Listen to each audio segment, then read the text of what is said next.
Assalamualaikum warahmatullahi wabarakatuh. Perkenalkan, nama saya Pirna Listiani, NIM C208829003. Nah, pada kesempatan kali ini saya untuk memenuhi salah satu mata kuliah yaitu Al-Islam dan Kemuhammadiyahan membuat resum atau presentase materi mengenai materi muamalah. Nah, mungkin langsung saja ke poin-poin yang pertama yang akan dijelaskan yaitu adalah hakikat muamalah. Nah, di sini disebutkan bahwa Allah itu menciptakan manusia dan dunia ini bukan tanpa aturan. Nah, ada hukum-hukum yang harus dipatuhi dalam menjalani setiap aktivitas di dunia ini. Nah, mulai dari bangun tidur sampai tidur lagi gitu. Nah, hukum-hukum Allah dalam muamalah pada hakikatnya adalah untuk kemaslahatan kita dan menghilangkan segala kemadaratan. Nah, istilah muamalah itu biasanya juga dimaknai dengan atau sebagai hubungan sosial gitu antara sesama manusia. Nah, hidup seseorang manusia itu akan dipandang lebih baik apabila atau ketika diberikan ketika dia gitu bisa memberi manfaat bagi orang di sekitarnya gitu atau untuk orang banyak. Nah, untuk itu seseorang perlu meningkatkan kualitas dirinya, kualitas hidupnya atau kualitas bermuamalahnya. Nah, yang dapat dilakukan dengan cara mengevaluasi dan mengintrospeksi diri sendiri gitu. Yaitu sudah sejauh manakah gitu kita dalam melakukan muamalah. Nah, selanjutnya harus ada niat dan berjanji untuk lebih baik lagi dalam melakukan muamalah. Dan dalam melakukan muamalah itu hendaklah kita mempunyai pengetahuan atau ilmu tentang muamalah, bagaimana cara bermuamalah yang baik gitu. Nah, dengan kita memahami dan berusaha untuk selalu meningkatkan kualitas muamalah, maka selain mendapat pahala dan karunia dari Allah Subhanahu wa taala, kita juga akan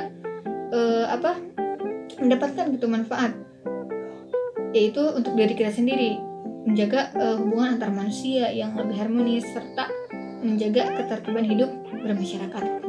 Nah, untuk poin yang kedua di sini ada pandangan Islam terhadap kehidupan dunia. Allah Subhanahu wa taala menciptakan dunia beserta isinya bukan tanpa alasan gitu. Nah, Allah menciptakan dunia itu ada tujuannya gitu. Kehidupan dunia itu seringkali membuat manusia terlena dan mengingat bahwa kehidupan tersebut tidaklah abadi. Nah, dalam kehidupan dunia, manusia melalui fase-fase yang setiap fase kehidupannya itu mengalami berbagai macam hal gitu. Manusia sendiri tidak bisa mengatur apakah dirinya akan lahir atau dimanakah ia akan dilahirkan. Semua itu yang berkehendak itu cuma Allah Subhanahu wa taala gitu. Nah, suka ataupun duka setiap yang terlahir di dunia itu harus menjalani hidupnya gitu untuk berusaha bertahan dalam segala situasi. Nah, di sini ada penjelasan gitu berikut mengenai dunia menurut Islam. Yang pertama, hakikat dunia dalam Islam. Nah, dunia itu menurut Islam hakikatnya permainan dan sifat fana atau tidak abadi. Allah itu dunia itu ditempatkan gitu di mana manusia hidup dan beraktivitas serta menjalankan segala urusannya, terutama untuk beribadah kepada Allah Subhanahu wa taala gitu.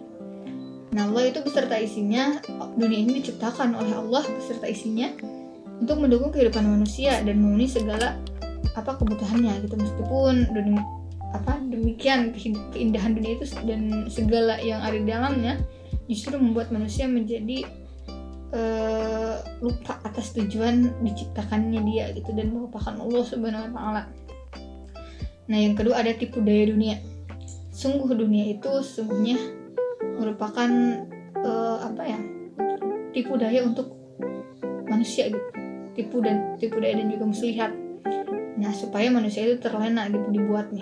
Nah, bahkan Rasulullah SAW menjelaskan bahwa beliau merasa khawatir apabila umatnya terperdaya oleh dunia dan melupakan kehidupan akhirat sebagai tujuan hidupnya.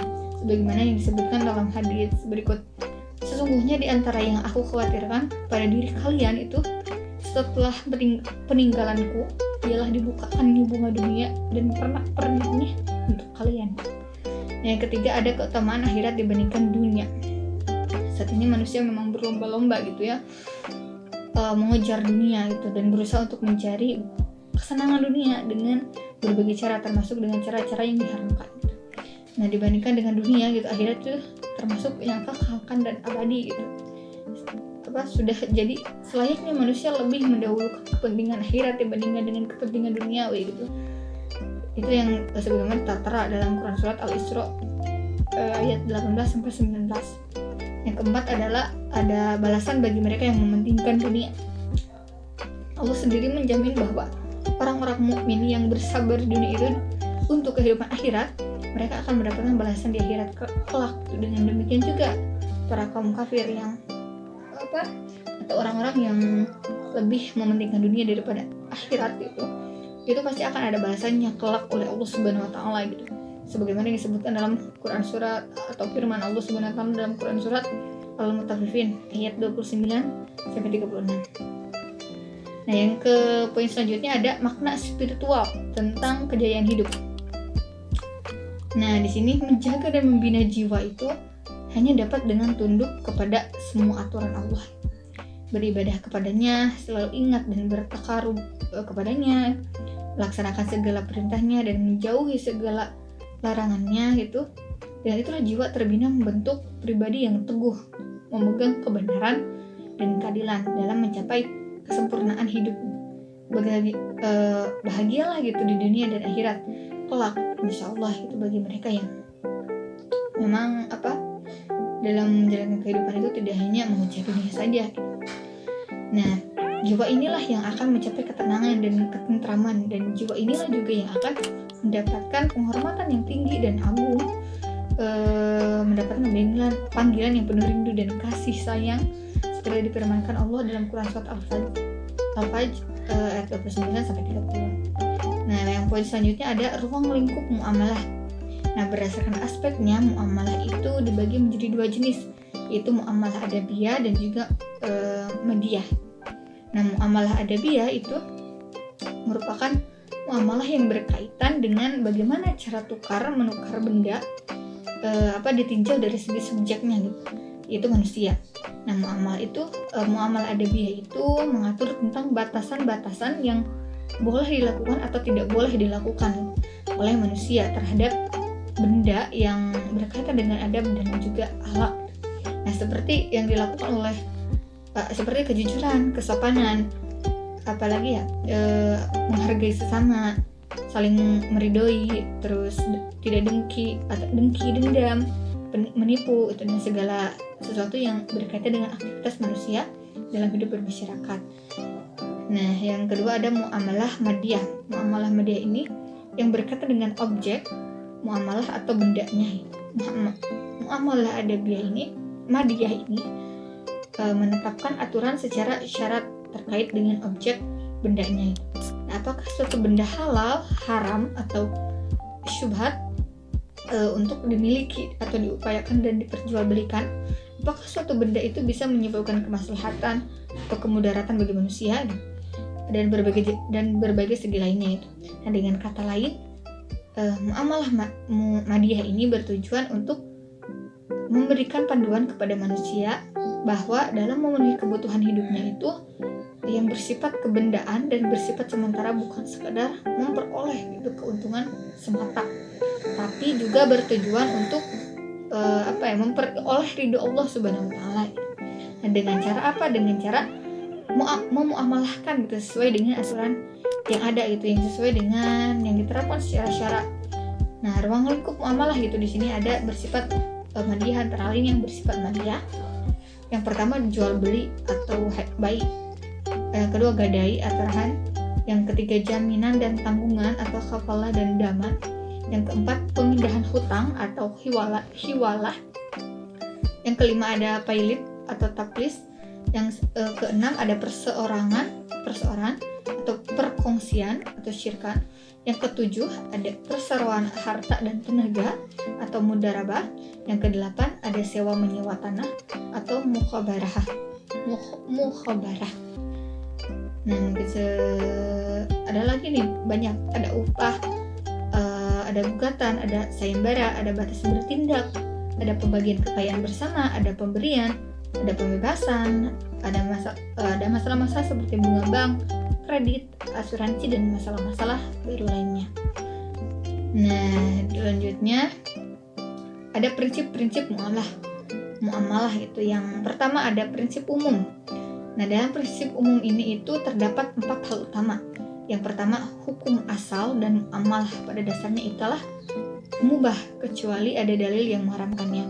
Yang kedua, muamalah itu dilakukan atas dasar pertimbangan mendatang kemaslahatan, manfaat, dan menghindarkan mudarat dalam masyarakat. Yang ketiga, pelaksanaan muamalah ini didasarkan dengan tujuan memelihara nilai keseimbangan atau tawazun berbagai segi kehidupan. Yang keempat, muamalah itu dilaksanakan dengan memelihara nilai keadilan dan menghindari unsur kezaliman. Yang kedua ada prinsip khusus. Nah, prinsip khusus ini dibagi menjadi 2 ya. Ada yang di sini ada yang diperintah dan juga ada yang dilarang.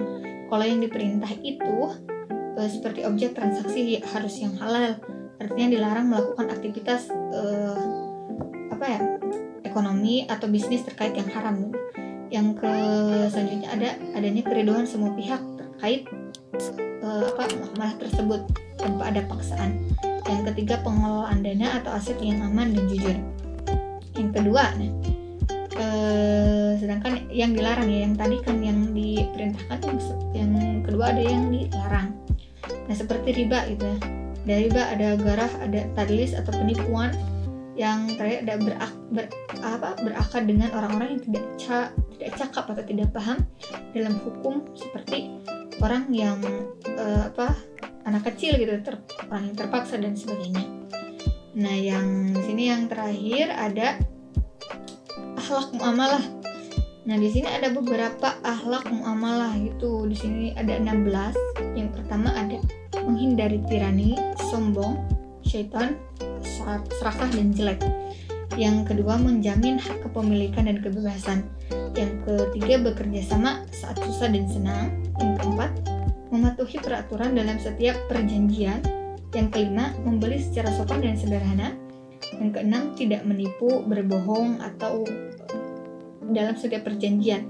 Yang keenam, yang ketujuh, memahami transaksi. Yang kedelapan, menghindari transaksi yang tidak sesuai syariat Islam. Yang kesembilan, memberikan toleransi bagi yang sulit membayar hutang. Yang kesepuluh, jangan menunda-nunda pembayaran utang jika mampu. Yang ke-11, tidak menjual barang yang dilarang. Yang ke-12, memakai alat timbang atau ukur yang benar. Yang ke-13, jangan melakukan pembelian di depan. Yang ke-14, tidak membeli atau menjual barang yang dicuri.